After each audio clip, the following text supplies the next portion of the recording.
You've seen Val Kilmer's legendary performance as Doc Holliday, but you have no idea that Kurt Russell secretly directed most of the movie without credit, that Kilmer improvised some of the film's sharpest dialogue in Latin, or that the production nearly collapsed in 110-degree desert heat. Tombstone isn't just a classic Western, it's a miracle of behind-the-scenes chaos that somehow became perfection. We're digging up 20 buried secrets from one of the 90s most quotable films, and some of these stories are wilder than anything on screen. Number 1. Val Kilmer's line. Let's start with the most quoted line in the entire movie.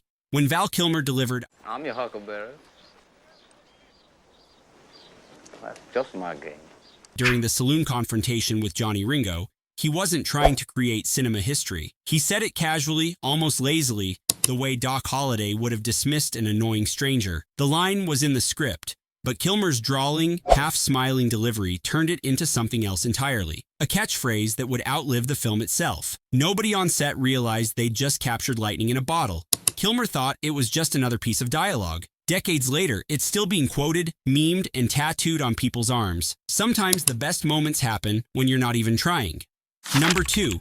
The original director quit after just a few days. Before Tombstone became the film we know, it was supposed to be Kevin Jarre's historical epic. Jarre wrote the screenplay and was set to direct, but his vision was so obsessively authentic that it ground production to a halt. He demanded period-accurate costumes down to the stitching, insisted on long, unbroken takes that required dozens of attempts, and refused to compromise on anything. Within days, the production was falling catastrophically behind schedule. The studio panicked. They fired Jarre after just a few days of principal photography and brought in George P. Cosmatos as a replacement. It was a brutal decision, but the movie was hemorrhaging money. Jarre's perfectionism still influenced the final film.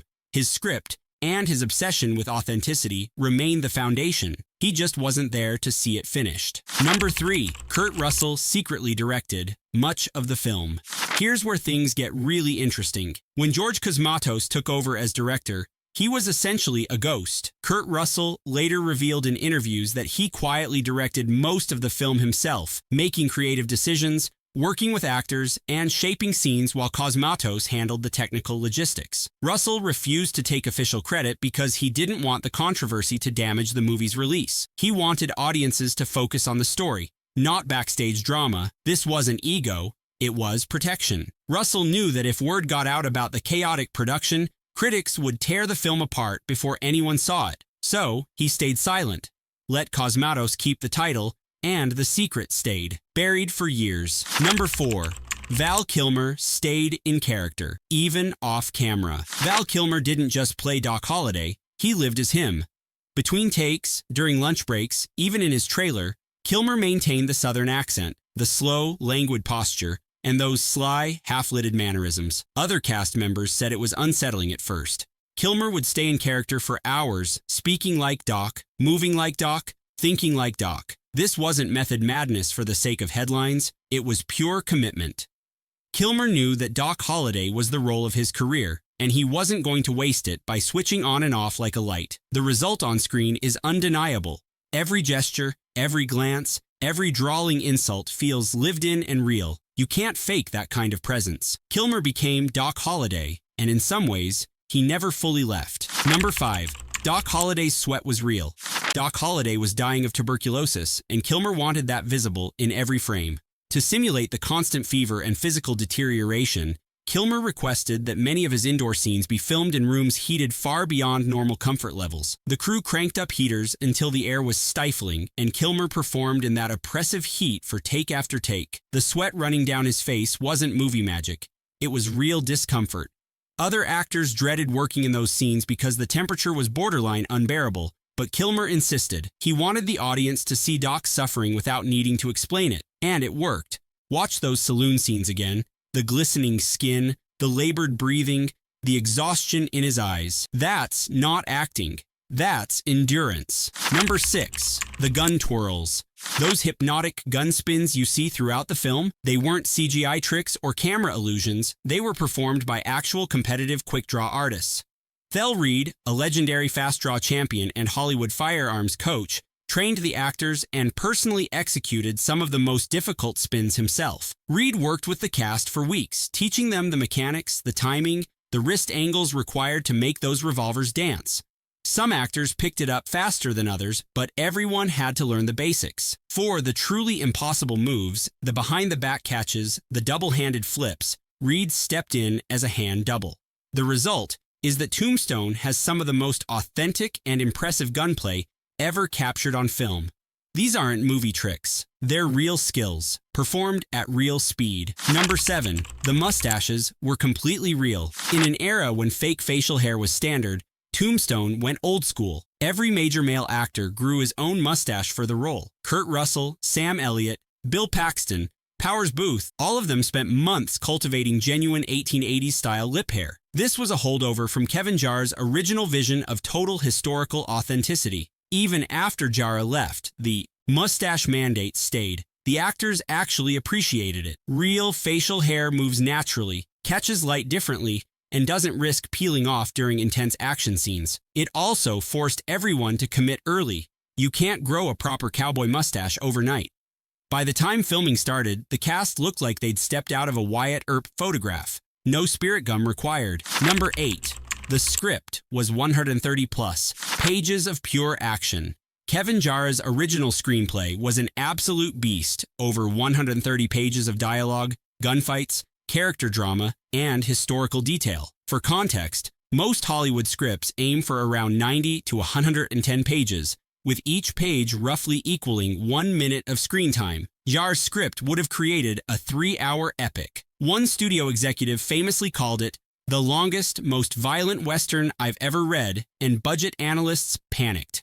There was no way to film everything without going massively over budget. When Cosmatos and Russell took over, they had to ruthlessly trim scenes, combine characters, and speed up the pacing. Even with all those cuts, Tombstone still feels dense and propulsive.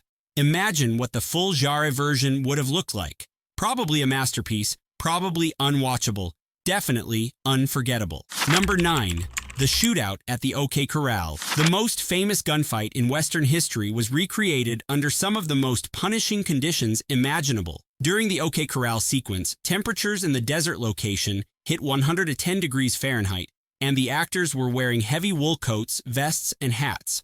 Authentic 1880s attire that trapped every degree of heat. The crew set up cooling tents and had medics on standby for heat exhaustion, but the actors still had to perform multiple takes in that suffocating wardrobe. Kurt Russell later said it was one of the most physically demanding shoots of his career. You can see it on screen, the sweat, the tension, the rawness of the performances.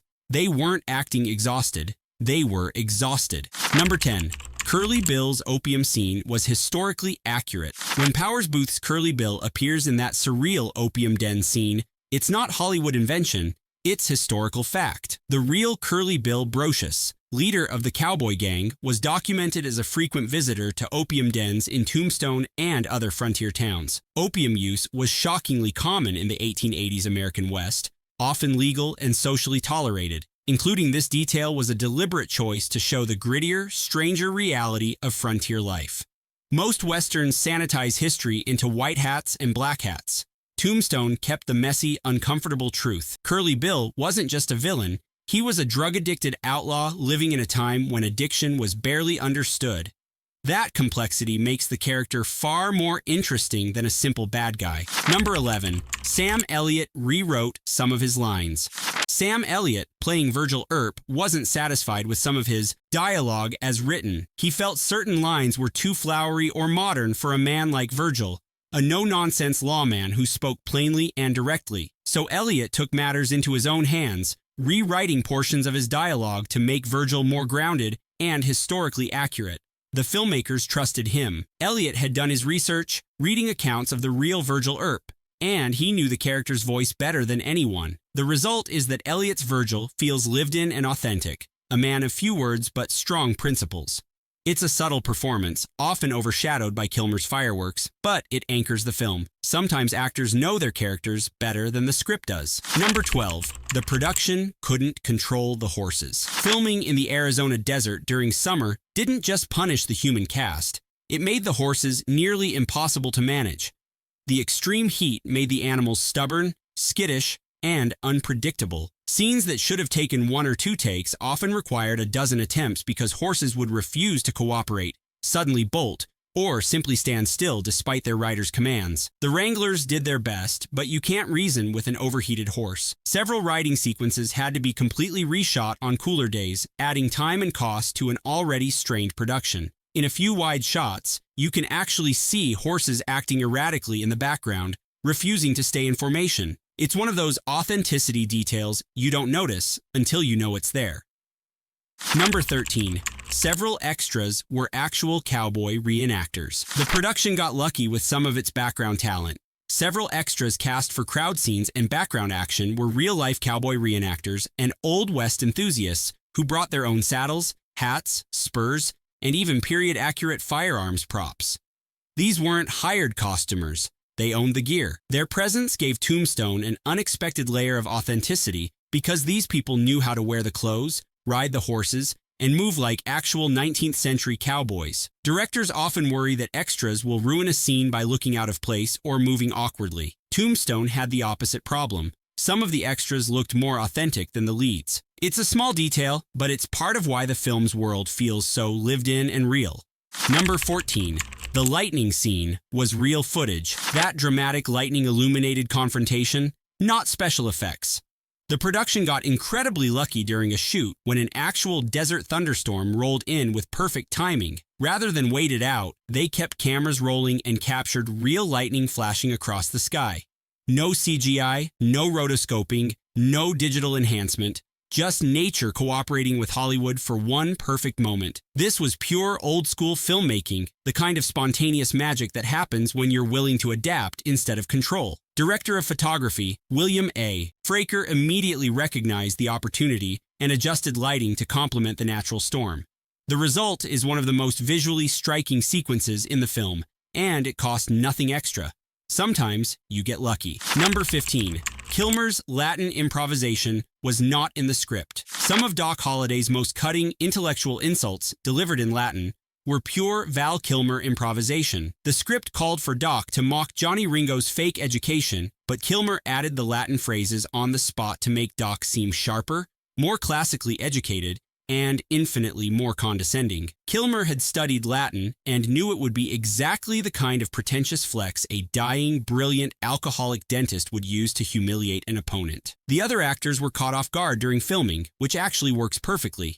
Johnny Ringo looks genuinely confused because the actor playing him was genuinely confused. Kilmer's spontaneous additions became some of Doc's most memorable moments. When an actor knows their character that deeply, magic happens. Number 16. Jason Priestley's character. Billy Breckenridge, played by Jason Priestley, is portrayed with subtle but deliberate hints of homosexuality, a detail most audiences missed, but which was historically grounded. The real Billy Breckenridge was documented as having a close, possibly romantic relationship with Curly Bill Brocious. Frontier historians have debated this for decades, but contemporary accounts suggest their bond went beyond friendship. The film treats this with surprising subtlety for a 1990s Western, never explicitly stating it, but showing Billy's loyalty and devotion to Curly Bill as something deeper than gang camaraderie. It's a rare example of Tombstone including historical nuance that most Westerns would have ignored or erased.